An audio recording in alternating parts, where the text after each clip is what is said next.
நேயர்களே, உங்க எல்லாருக்கும் இந்த ஆழமான அலசலுக்கு ஒரு பெரிய வரவேற்பு. இப்ப ஒரு பெரிய விண்கலத்தை உருவாக்குறதையும் நம்ம கடைகள்ல விக்கிற சானிட்டரி பேட் தயாரிக்கிறதையும் கொஞ்சம் ஒப்பிட்டு பாருங்களேன். கேட்கவே கொஞ்சம் வித்தியாசமா இருக்கே. ஆமா, ஏன்னா பல மில்லியன் டாலர் மதிப்புள்ள பிரம்மாண்டமான இயந்திரங்கள், மனிதர்களே நுழைய முடியாத அளவுக்கு முற்றிலும் கிருமி நீக்கம் செய்யப்பட்ட ஒரு சூழல். அதாவது இது கார்ப்பரேட் நிறுவனங்களோட ஒரு தனி உலகம். ஆனா இன்னொரு பக்கம் இந்த பேட்ஸ் நிஜமா தேவைப்படுற நம்ம கிராமங்களை பாருங்க. அங்க தூசியும் வறுமையும் அன்றாட கூலி வேலைகளும் தானே நிதர்சனமா இருக்கு. அதேதான், எந்த அடிப்படை வசதியும் இல்லாத இந்த ஏழை மக்களுக்கும் அந்த கிருமி நீக்கம் செய்யப்பட்ட கார்ப்பரேட் உலகத்துக்கும் சம்பந்தமே இல்லையே. இந்த ரெண்டு முரண்பட்ட உலகங்களும் எப்படி ஒன்னோடு ஒண்ணு மோதுது அப்படிங்கறத எனக்கு ரொம்ப ஆச்சரியமா இருக்கு. உண்மைதான், இது ஒரு மிகப்பெரிய முரண்பாடு. இன்னைக்கு நம்ம ஆழமான அலசல்ல தி பேட்மேன் ரெவல்யூஷனைசிங் ரூரல் மென்ஸ்ட்ரல் ஹைஜீன் அப்படிங்கிற கட்டுரை குறிப்புகளை வச்சு தான் பேச போறோம்.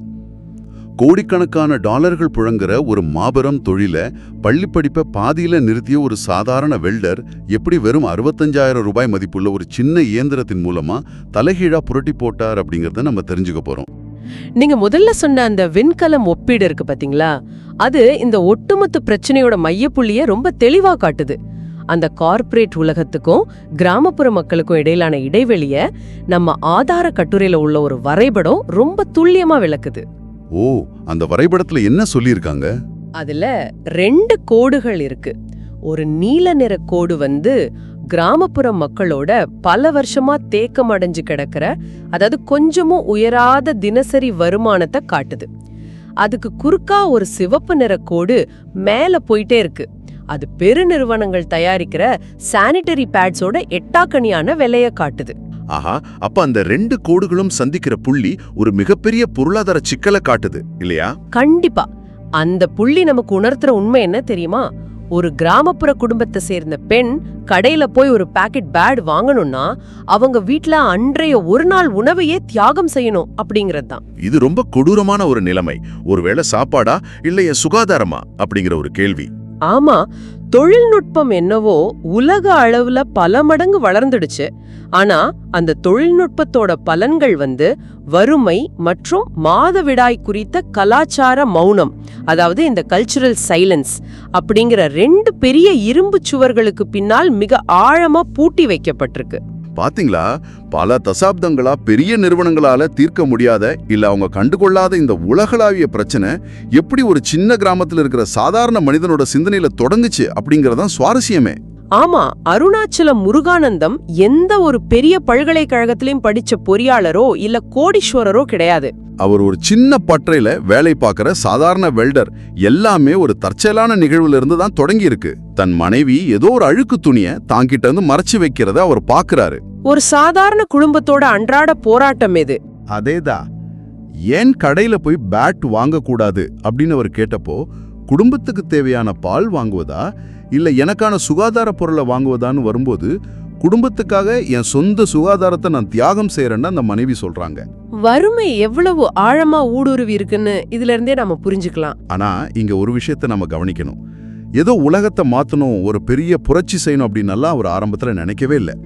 கண்ணுக்கு தெரிஞ்ச ஒரு பிரச்சனைக்காக தன் மனைவிக்கே தன்னால உதவ முடியலையே அப்படிங்கிற ஒரு சாதாரண கணவனோட ஆதங்கம் தான் அவரை செயல்பட தூண்டி இருக்கு. ஆனா அந்த தேடல்ல அவர் கண்டறிஞ்ச உண்மைகள் ரொம்பவே அதிர்ச்சியானது இல்லையா? ரொம்ப அதிர்ச்சி. வறுமையின் காரணமா பெண்கள் வெறும் பழைய துணிகளை மட்டும் இல்லாம மரத்தூள் மற்றும் அடுப்பு சாம்பலை கூட பயன்படுத்துறாங்க அப்படின்னு கேட்கும் போல ரொம்ப வேதனையா இருக்கு. ஒரு அடிப்படை தேவைக்காக பெண்கள் இவ்வளவு கொடூரமான முறைகளை கையாளுவதை எப்படி இந்த சமூகம் அனுமதிச்சுது? இது சமூகத்தோட அறியாம மட்டும் கிடையாது, இது ஒரு தீவிரமான மருத்துவ பிரச்சனையும் கூட. இத பத்தி நாம இன்னும் ஆழமா புரிஞ்சுக்கலாம். சொல்லுங்க, சாம்பல் மரத்தூள் எல்லாம் பயன்படுத்தும் போது உடம்புல என்ன பாதிப்பு வரும்?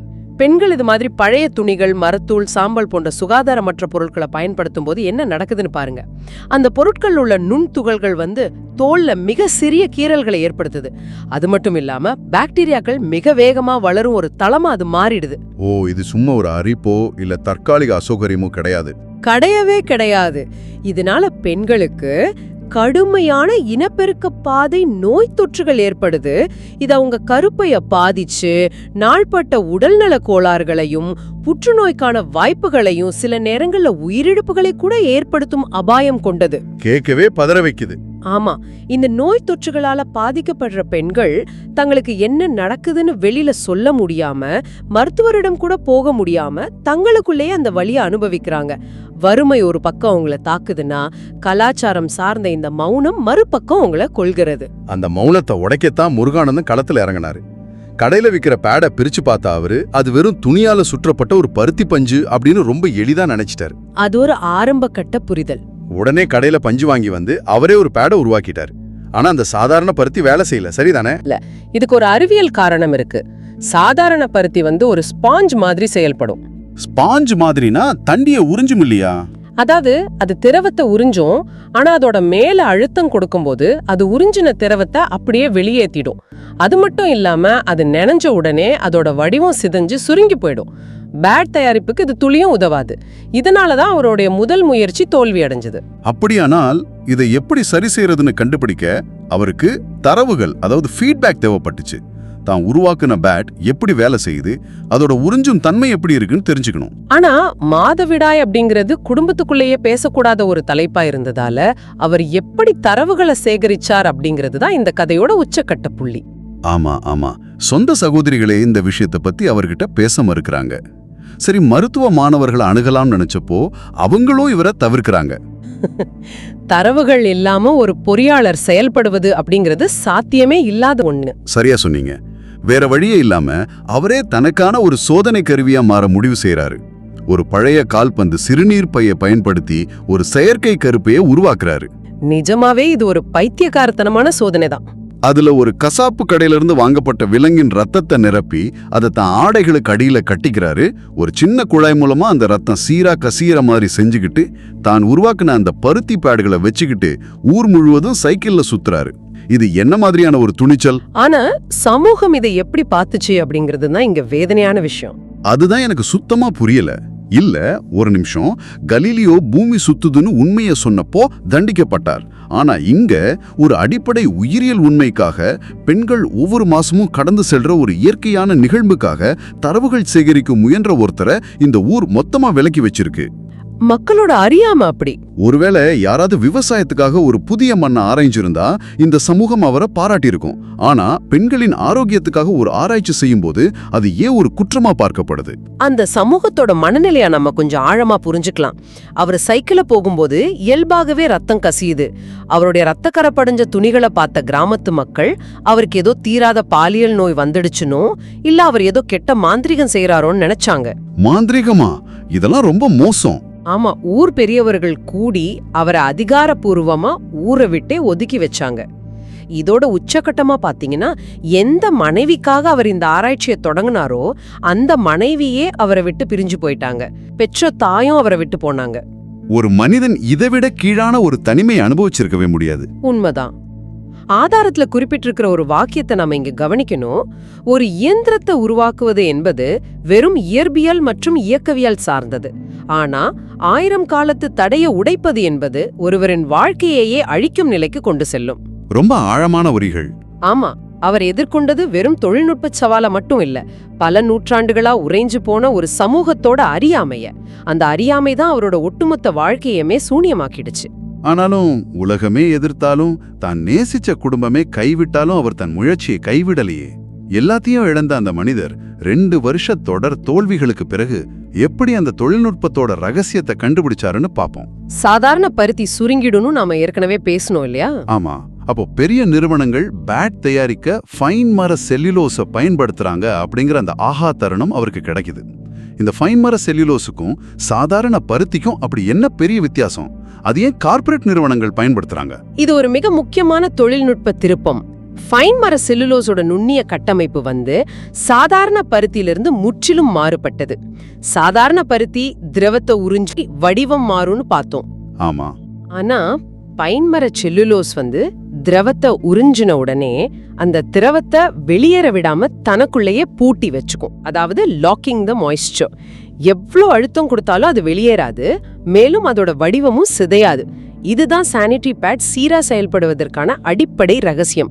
சரி, மூலப்பொருள் என்னன்னு தெரிஞ்சு போச்சு. ஆனா அதை வச்சு பேட் தயாரிக்கிறது அத்தனை சுலபம் இல்லையே. அந்த பைன்மர பலகைகளை பொடியாக்கி பயன்படுத்த பல கோடி ரூபாய் மதிப்புள்ள இயந்திரங்கள் தேவைப்படுமே. அங்கதான் முருகானந்தத்தோட பொறியியல் மூலம் அபாரமா செயல்பட்டுச்சு.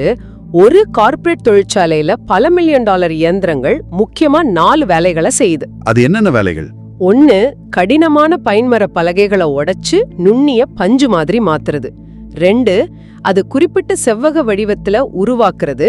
3, அதை நெய்யப்படாத துணியால சுற்றி மூடுவது. 4, அதை முற்றிலும் கிருமி நீக்கம் செய்வது.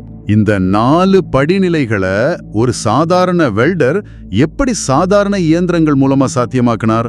அந்த பிரம்மாண்டமான இயந்திரங்களை அப்படியே சுருக்கி ஒரு சின்ன டேபிள் மேல வைக்கக்கூடிய 4 தனித்தனி கருவிகளா அவர் வடிவமைச்சிட்டாரு. ஓ, டேபிள் மேல வைக்கிற அளவா? ஆமா, மரத்தை உடைச்சு பொடியாக்குறதுக்கு நம்ம வீடுகள்ல உள்ள மிக்ஸி மாதிரி ஒரு மோட்டார் பிளேட உருவாக்குனார். பேட அழுத்தி வடிவமைப்பு செய்ய ஒரு சாதாரண கால் மிதி இயந்திரத்தை பயன்படுத்தினார்.